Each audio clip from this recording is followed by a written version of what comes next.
fue uno de los votos que había tanta expectación porque, pongámoslo así, Matías Walker, un tercer rechazo era lo más cercano a una crisis mayúscula institucional en el caso del fiscal nacional. Simplemente hubiese sido inexplicable, pero finalmente hubo 40 votos y Ángel Valencia es el nuevo fiscal nacional.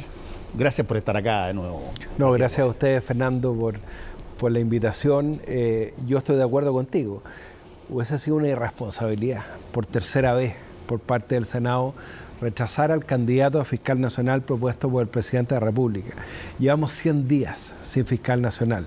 Nada menos que la autoridad que tiene a su cargo la persecución de la delincuencia, el narcotráfico, el crimen organizado. Yo voté a favor de José Morales y Marta Herrera. Me parecían buenos candidatos también. Y por eso yo digo, bueno, la tercera fue la vencida. Esto no admitía un día más el país sin un fiscal nacional titular, empoderado por los tres poderes del Estado, con toda la fuerza que necesita, además, para hacer cambios a la institución. Ángel Valencia viene de afuera del Ministerio Público. Sí, ha sido abogado, ha sido querellante, fue fiscal también. Y creo que puede producir un cambio en la Fiscalía que es importante, porque una de las cuestiones que todos los candidatos a fiscal nacional, incluyendo los que venían desde dentro del Ministerio Público, con el propio José Morales y Marta Herrera, habían coincidido, también lo hizo Ángel Valencia al día de hoy, es que el Ministerio Público requiere un cambio. Las cifras de eficacia en la persecución penal no son buenas, han aumentado los imputados desconocidos respecto a los homicidios, respecto de los robos. Se necesita un cambio de liderazgo, así que en buena hora esta ratificación por el 80% del Senado de Ángel Valencia. Ahora, Matías Walker, frente a esta situación, tú hablas de cambios asociados a la función de la Fiscalía Nacional. ¿Cómo se hacen esos cambios? Porque hay determinadas cosas que están regidas por distintos tipos de reglamento, incluyendo la Constitución, sobre la Fiscalía Nacional. ¿Cuáles son los tipos de cambios que podrían hacer en un momento en que la gente está preocupada por la seguridad pública? ¿Cuáles son los cambios que podrían llegar con un nuevo fiscal nacional? Sí, hay muchos temas de organización, Fernando, porque, por ejemplo, bueno, la presidenta Bachelet del año 2015, nosotros aumentamos en un porcentaje importante, más de un 18% el número de fiscales, 30% el número de funcionarios, pero eso no se ha traducido en mayor eficacia en la persecución penal. Todo el fenómeno delictivo asociado a la macrozona norte, que hay que enfrentarla como macrozona, desde Arica hasta la región de Coquimbo. Se lo planteamos al subsecretario del Interior, por ejemplo, la situación de tráfico de drogas con violencia que tenemos en el Valle de Quilimarí, por ejemplo, en la comuna de Los Vilos. Ya no es solamente un tema de Arica, Alto Hospicio, es toda la macrozona norte que requiere enfrentarse, así como se está enfrentando las situaciones de violencia en la macrozona sur. Eso requiere organización, eso requiere inteligencia artificial, esto tiene que ver mucho con sistemas, con uso de la tecnología, con coordinación con Carabineros y la Policía de Investigaciones. O sea, ahí la impronta, el liderazgo del fiscal nacional, más allá de los cambios legales, porque estamos aprobando la nueva ley que le da más herramientas a los fiscales, a las policías, para perseguir el narcotráfico, el crimen organizado, incluyendo el comiso de la droga, de las ganancias legítimas, de los bienes muebles e inmuebles que se ocupan como lavado de dinero, el caso del narcotráfico. Todo eso tiene mucho que ver con la organización dentro del Ministerio Público y creo que un nuevo liderazgo, creemos, del Ministerio Público puede ayudar mucho en ese propósito. A ver, te voy a plantear el punto con cizaña, para que, así con harto condimento. Cuando tú acabas de hacer una intervención que está llena de cosas que tienen que ver con fenómenos de seguridad pública, de cosas de seguridad pública. Cuando tú simultáneamente a eso, incluyendo todas las mejoras que tú mencionaste en eso, tú tienes el hecho de que el presidente de la República genera una serie de indultos tal cual como otros presidentes lo han hecho con las facultades que se tienen, y que eso automáticamente e inmediatamente, por la forma en que se hizo, por quienes están indultados, por lo que sea, automáticamente golpea profundamente a todo esto que tú acabas de decir que debiera construirse ordenadamente. ¿Cómo se barajan esas dos dimensiones que están totalmente desequilibradas? Sí, bueno, no hay dos opiniones, Fernando, que lo de los indultos por el tiempo, por la decisión, por la forma, por la fundamentación, por los antecedentes que se manejaron, no pudo haber sido peor decisión y en el peor momento.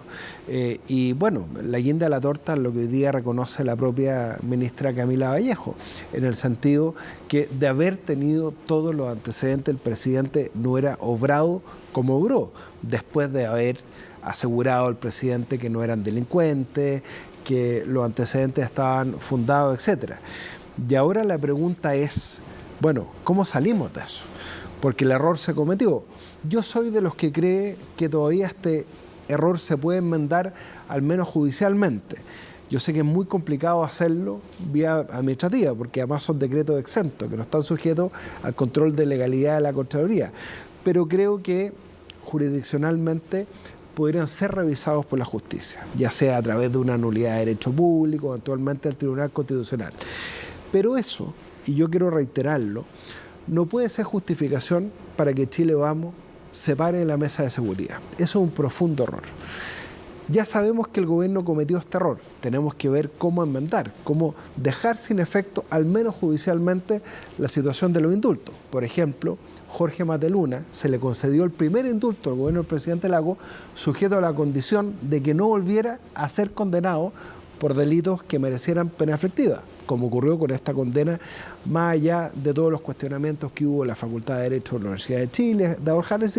Hay una condena, el presidente después lo admitió, se equivocó al decir que él tenía una convicción de inocencia.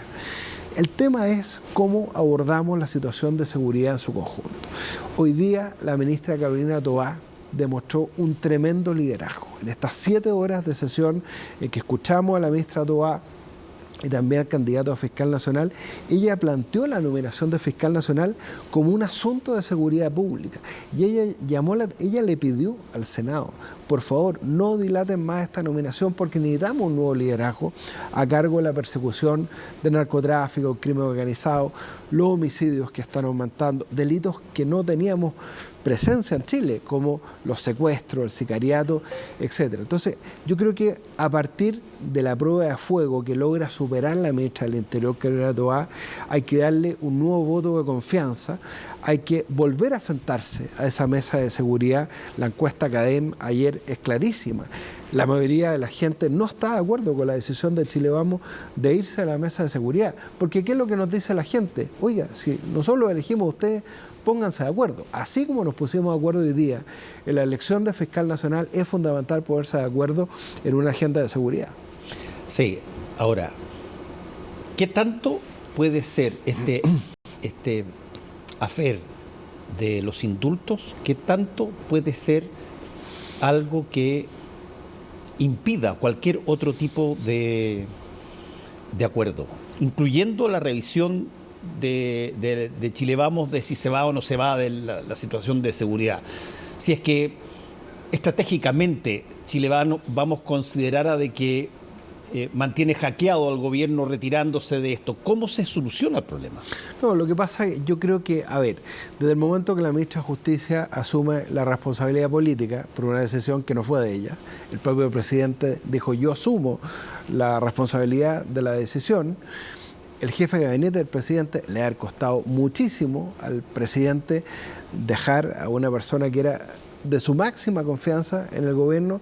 Se están asumiendo las responsabilidades políticas. Yo de la acusación constitucional, tú comprenderás que no puedo pronunciarme porque eventualmente como votar. Senado deberíamos pronunciarnos como jurado. Pero en definitiva, yo creo que acá lo peor es amurrarse. Es cierto, el presidente cometió un error.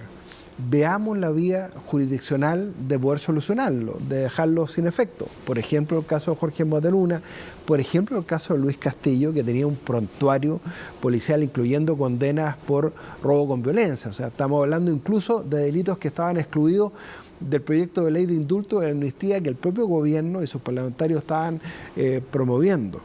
Pero después, o sea, entre medio sigue habiendo un narcotráfico, crimen organizado, descontrolado, ataques, balaceras. Entonces, eso requiere una solución. Más allá de los proyectos de ley que estamos llevando a cabo, como te digo, que entrega mayores herramientas a las policías, a los fiscales para perseguir el crimen organizado, el narcotráfico, que tenemos un nuevo fiscal nacional. Mañana vamos a votar la indicación del gobierno, va la ministra del Interior, vamos a aprobar una indicación en el marco del proyecto de infraestructura crítica para darle facultades expresamente en la Constitución a las Fuerzas Armadas para custodiar las fronteras por razones de seguridad, así como la Armada tiene facultades de policía y de seguridad dentro del borde costero, se le da expresamente esta facultad a las Fuerzas Armadas. O sea, esto pensando en la inmigración ilegal, dices. En la inmigración ilegal y sobre todo la situación de narcotráfico y crimen organizado en la zona norte del país, que como te digo, es toda la macrozona norte, desde Arica y Parinacota hasta la región de Coquimbo. Entonces, nosotros seguimos avanzando en la agenda legislativa, aprobamos el fiscal nacional, pero eso no se condice con que Chile Vamos diga, bueno, vamos a pasarle la cuenta permanentemente al gobierno del error de los indultos. Está claro que hubo un tremendo error. Esto le costó al gobierno una desaprobación gigantesca. Ayer en la CADEM renunció la ministra, renunció el jefe de gabinete. Veamos la forma jurisdiccional de dejar sin efecto su indulto. Es complicado jurídicamente. Yo no quiero carrilearme, Fernando, porque sí, ahí está la aplicación del principio pro reo, hay derechos adquiridos respecto a las personas que salieron en libertad por más errores que se hayan cometido. Ahí va a tener un tremendo desafío Luis Cordero Vega, que es de los mejores especialistas en derecho administrativo, que va a asumir el miércoles como ministro de Justicia. Si hay alguien que sabe si esto se puede revertir o no, y puede ser un importante invitado a este programa, Luis Cordero Vega. Ha sido varias veces. Porque bueno, él es experto en derecho administrativo y sabe que desde el punto de vista de la Contraloría es muy complicado porque son decretos exentos de la toma de razón, pero desde el punto de vista judicial yo creo que algo se puede hacer.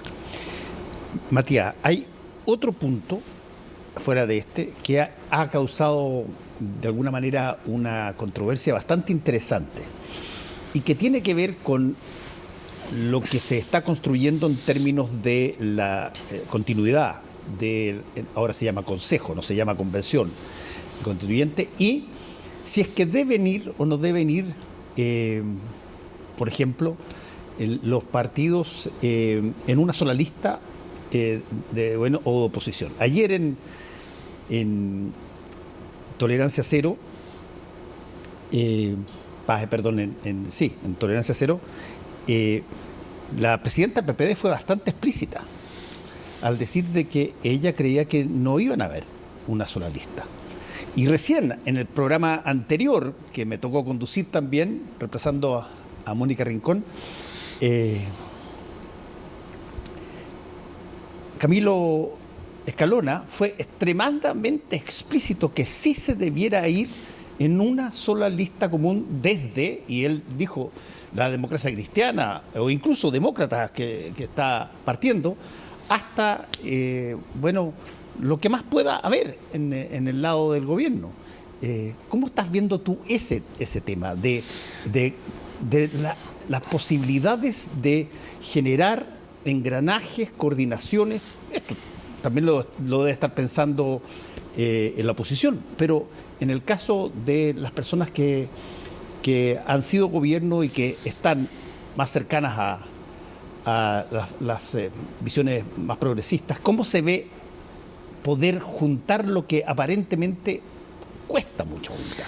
Sí, efectivamente, hoy día se vieron las dos almas del gobierno, la coalición oficialista. Por ejemplo, el Partido Comunista no respaldó la propuesta del presidente Boric respecto al fiscal nacional, sí, que hasta el momento se habían cuadrado con el gobierno en todas las votaciones. Hoy día no ocurrió eso. Yo creo que se va a imponer la tesis de la presidenta del Partido Socialista, Natalia Pergentini, por dos razones.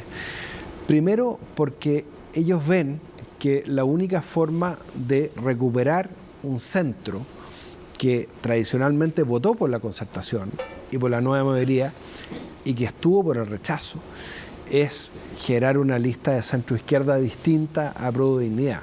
Yo creo que además la desafección es mayor después de la crisis de los indultos, porque de alguna manera se le quitó el piso a Carolina Toá, que había conducido muy bien todos los esfuerzos por la mesa de seguridad y que espero, como te digo, por el bien del país que lo siga haciendo. No sé además si van a caber todos en una sola lista con esa cantidad de partidos, pero yo creo que cada vez son más profundas las diferencias entre ellos y yo creo que es muy probable que podamos ver algo muy parecido a lo que fue la Concertación, la centroizquierda, con una lista que vaya desde el Partido Socialista hacia el centro, como una forma de recuperar el centro. Ahora, dentro de eso, ¿qué tal está el ánimo societatis en ese sector?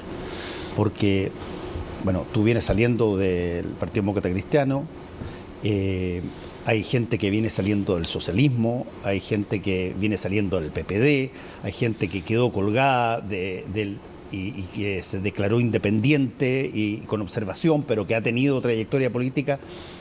¿Cuál es el horizonte de todo eso en un mediano plazo? ¿Lo ves tú, Matías? Sí. ¿Lo ves como, qué sé yo, muchos grupos fragmentados que de repente se pueden juntar para algo especial o hay posibilidades de generar algún grado de empatía política mínimo?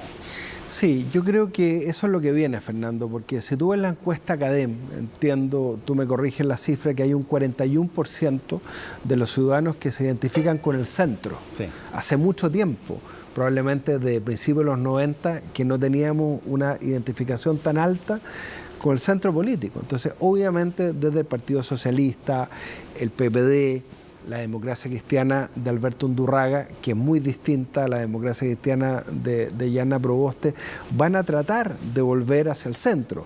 Creo que nosotros pudimos leer eso un poco antes como demócratas y amarillos, y a partir del resultado del plebiscito identificamos que el electorado de centro, que había votado tradicionalmente por la democracia cristiana, por la Concertación, por todos los gobiernos desde Elwin a Bachelet, votó en su mayoría por el rechazo. Y de la mano del voto obligatorio. Lo que pasa acá tenemos un nuevo actor, que el voto obligatorio. Se despachó la reforma constitucional, lo decimos con mucho orgullo. La semana pasada también se aprobó para el proceso constituyente. Entonces ahí tú tienes dos fuentes de donde se alimenta esta vocación por el centro, y por eso nosotros desde Demócrata nos reconocemos como de centro sin ningún complejo, y a partir de ahí estamos dispuestos a generar alianzas con todos los que se identifiquen con el centro, y por eso es que en la búsqueda de alianzas para el próximo proceso constituyente solo hemos descartado a republicanos por la derecha y a Prodignidad por la izquierda. A Prodignidad hoy día es parte del gobierno y por lo tanto hay indudablemente una situación que, tal cual como tú lo acabas de describir, va a tener que zanjarse porque el gobierno tiene dos coaliciones. No tiene solamente una coalición, tiene dos coaliciones, una de las cuales donde está Prodignidad y la otra no está. ¿Cómo podría darse algún tipo de nexo en una situación que parece kafkiana en ese sentido?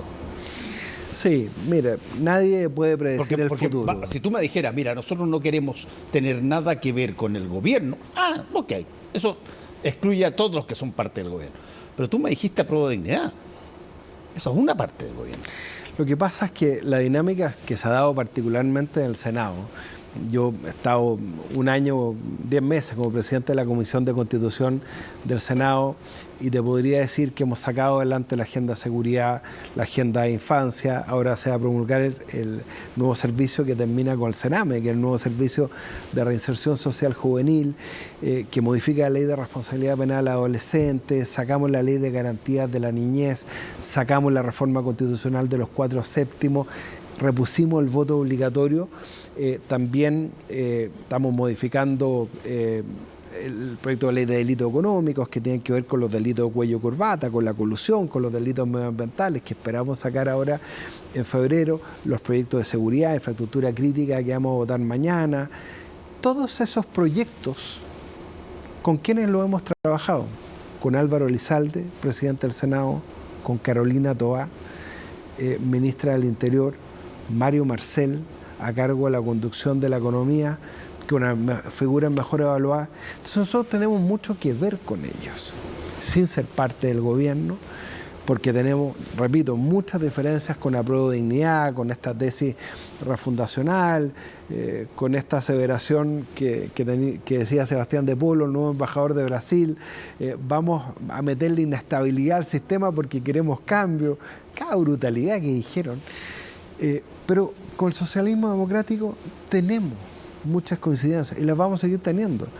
Y creo que estamos dándole gobernabilidad a Chile, algunos dentro del gobierno y otros fuera del gobierno. ¿Y quiénes le estamos dando gobernabilidad a Chile? Bueno, los famosos 30 años, lo que era la concertación, la nueva mayoría.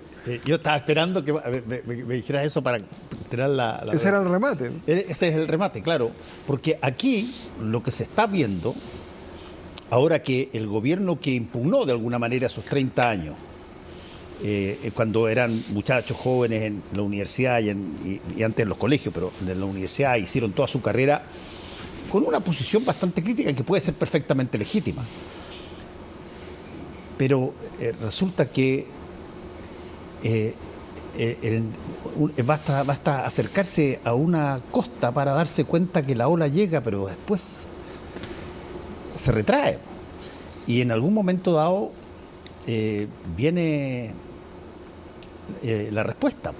Y ¿no sienten ustedes, te lo pregunto sabiendo que quizás no me lo puedes decir, pero que hay un poquitito así como de gustito por lo que está pasando, en el sentido de, ¿sabes qué?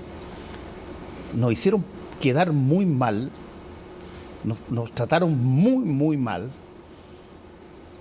¿Qué les parece esta caquita que se están comiendo?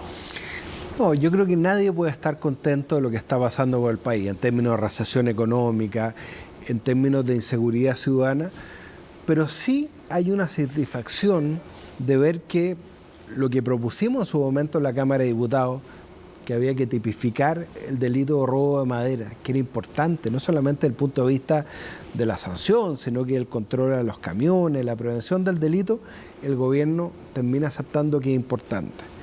Que era importante también sancionar las usurpaciones con penas graves. Y eso también el gobierno lo termina aceptando. ¿Para qué decir la renovación de los estados de excepción? No solamente ellos se opusieron a los estados de excepción en la macro zona sur, querían eliminarlo en la propuesta constitucional. Entonces, la satisfacción es en términos de decir, no es que teníamos razón porque teníamos razón, sino que qué bueno que esto que era discutido hoy día sea objeto de consenso y que nadie discute que hay que darle mayores herramientas a las policías y a las Fuerzas Armadas. Probablemente si el presidente Piñera hubiera propuesto lo que vamos a votar mañana en la Comisión de Constitución, la presencia de las Fuerzas Armadas en la frontera norte del país, algunos desde la izquierda hubieran saltado. Bueno, qué bueno que hoy día eso sea un objeto de consenso, liderado por la ministra Carolina Toá y por la ministra de Defensa, Maya Fernández. Ahora, qué bueno que frente a los graves problemas que tenemos, por lo menos haya un consenso, un diagnóstico común de la forma de abordarlo. Ahora, Matías, te quiero hacer una pregunta, justamente capturando lo que tú estás diciendo, súper precisa en ese sentido. Tú mencionaste que hoy día hay más espacio para poder hacer cosas que antes no se podían hacer por básicamente una sobreideologización respecto de determinadas maneras, como por ejemplo darle más fuerza al ejército para que pueda estar en la frontera. Pero, y te lo tengo que preguntar, pero no nos olvidemos de una cosa, que también debe ser tratada con mucha fuerza. Dentro de la actividad normal de las policías y de las Fuerzas Armadas, ocurrieron cosas de las cuales nos dimos cuenta y que salieron públicamente, incluso con gente que tuvo que salir de su institución, incluso presa, en función de cosas que se estaban produciendo y que aparentemente nadie veía, o si es que la veía nadie hablaba, al interior de las Fuerzas Armadas respecto de corrupciones muy fuertes.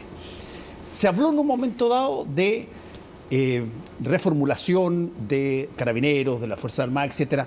¿Qué tanto de eso también necesita ser parte de esta situación nueva que se está armando? Efectivamente, ocurrió el desfalco en Carabineros, y porque precisamente la institución fue capaz de abordar eso, precisamente porque la justicia no solamente formalizó, sino que también condenó a personal del alto mando de Carabineros que intervinieron en esos ilícitos, es que hoy día la gente ha recuperado su confianza en Carabineros. Lo mismo que pasó en las Fuerzas Armadas, y respecto también de la investigación de la ministra Rutherford.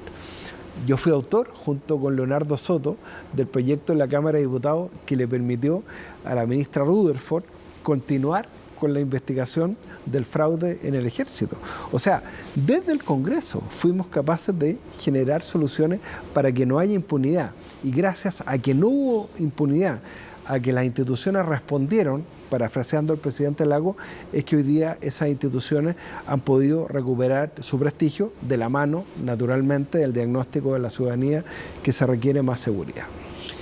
Por último, Matías Walker, si es que tú tuvieras que hacer una suerte de proyección con ciertos estándares de probabilidad a futuro, después de todo lo que está pasando ahora, con los cambios que han habido, con los cambios duros que son el que se vaya la ministra de Justicia, que se vaya el asesor principal del presidente de la República,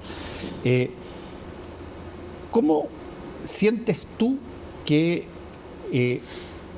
la imagen, la confianza de la ciudadanía, tal cual como se revelan las encuestas, en este gobierno, cómo se revierte, aparte de estos nombramientos que son comunes en los gobiernos, de que tú sales, cómo tú entras en una carretera de, llamémoslo así, de confianza pública? Bueno, yo creo que nadie puede alegrarse y cometería un tremendo error Chile Vamos, si lo hace, de las cifras de desaprobación del presidente. Después, sobre todo, del tremendo error que significó el otorgamiento de estos indultos y con todos los detalles que se han conocido. Pero la ciudadanía, ojo, también es crítica al rol del Congreso, de los partidos políticos. Por eso digo que si alguien quiere sacar ventajas políticas del rechazo a la figura presidencial, está profundamente equivocado, porque el cuestionamiento es a todos. La gente dice, lo estamos pasando mal con la inflación, sube el precio de los alimentos, la situación de inseguridad. Pónganse de acuerdo y solucionen el tema. Dejen sus diferencias políticas de lado. Por eso creo que es tan importante avanzar en toda esta batería de proyectos de ley. Yo espero que la votación del fiscal nacional, con un 80% de acuerdo, sea el inicio de un nuevo trato con el gobierno, y que a partir de eso se pueda retomar la mesa de seguridad, se pueda llegar a un gran acuerdo en materia de reactivación económica. Viene la votación del royalty, que es muy importante para las regiones del norte que representamos, son recursos que pueden quedar en beneficio de las regiones, las comunas mineras. Eso tiene que ir de la mano también de recuperar los niveles de inversión. Porque si no, la situación de recesión económica es muy complicada. Yo celebro las medidas sociales que anunció el presidente, por ejemplo, duplicar el bono marzo, las medidas en beneficio de las empresas constructoras, que son las que generan empleo, aumentar el subsidio único familiar, la asignación familiar. Todo eso está muy bien encaminado. Pero si eso no va acompañado de un gran acuerdo nacional para reactivar la inversión y el empleo, va a ser flor de un día. Así que yo creo que junto con retomar esa mesa de seguridad es fundamental una gran mesa de acuerdo para reactivar la economía y el empleo. Convengamos que recuperar la mesa de seguridad es hoy por hoy resorte no de ustedes, es resorte de la oposición. Sí, claro. O sea, ustedes también probablemente son oposición, pero me estoy refiriendo a la derecha.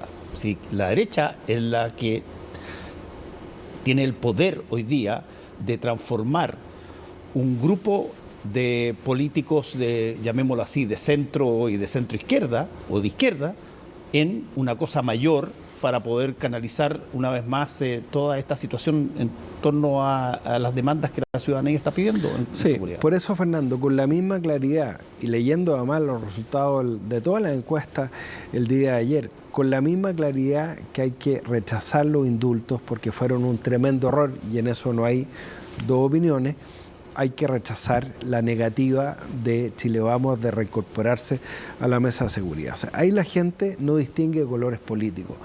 La gente nos está diciendo, déjense de pelear, pónganse de acuerdo, solucionen los problemas hoy día, empoderen a Carabineros, a las Fuerzas Armadas, veamos cómo reactivar la economía, la inversión y el empleo, y en eso nadie se puede restar. Matías Walker, muchas gracias por haber estado con nosotros una vez más. Muchas gracias, Que te vaya muy bien.